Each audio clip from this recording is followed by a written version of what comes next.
when you're not a parent, you can get sucked into all sorts of different stuff, and you maybe sometimes forget who you are. And suddenly, as a parent, especially now Archie at the age that he's at, asking all the questions. What does he ask? It just those questions of the why. Yeah. He's into the why stage. Yeah. Why this? Why that? Why that? And instead of just trying to I don't know, move it on, I give him the most honest answer that I can, and then it goes on and on and on until he's satisfied, and then that's it. It's done. Yeah. Otherwise, it ends up with, because the world is round and that's the way that life is. That's just the way it goes.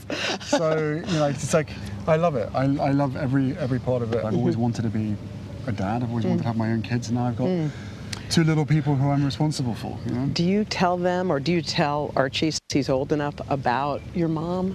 Yes, yeah, very much so. I don't tell him all the stuff that happened, but certainly that this is, Grandma Diana, and we've got a couple of photos up in the house. In these moments, do you ever feel your mom's presence? Yeah, no, for me, it's constant. It has been over the last 2 years, more so than ever before. It's almost as though she's done her bit with my brother, and now she's very much like helping me. He got him set up. Now she's helping me set up. That's what it feels like, He's got his kids. I've got my kids. The circumstances are obviously different, but no, I feel her presence in almost everything that I do now. But definitely more so in the last 2 years than ever before. Your family at home, do you miss them?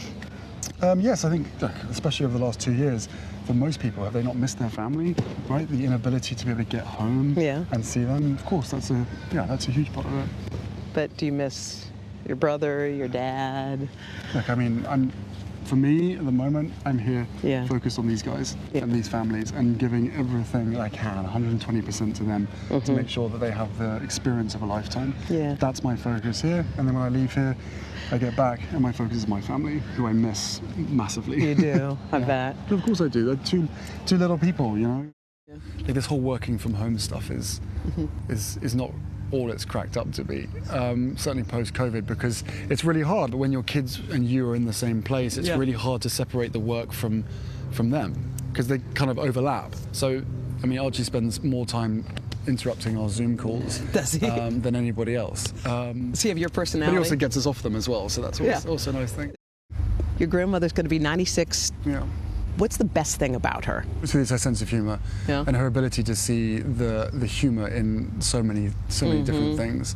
We have a really special relationship. We talk about things that she can't talk about with anybody else. I love that. So that's always a nice piece to it. But I think after a certain age you get bored of birthdays. You do? You think she's bored of her 96? She won't be bored of the Jubilee, will she? No. Okay. I don't think so. she's had a few Jubilees now, so everyone is slightly different. But I'm sure she's looking forward to it. Do you think you'll come? I don't know yet. There's lots of things with security issues and everything else. So this is what I'm trying to do, trying to make it possible that I can get my kids to meet her.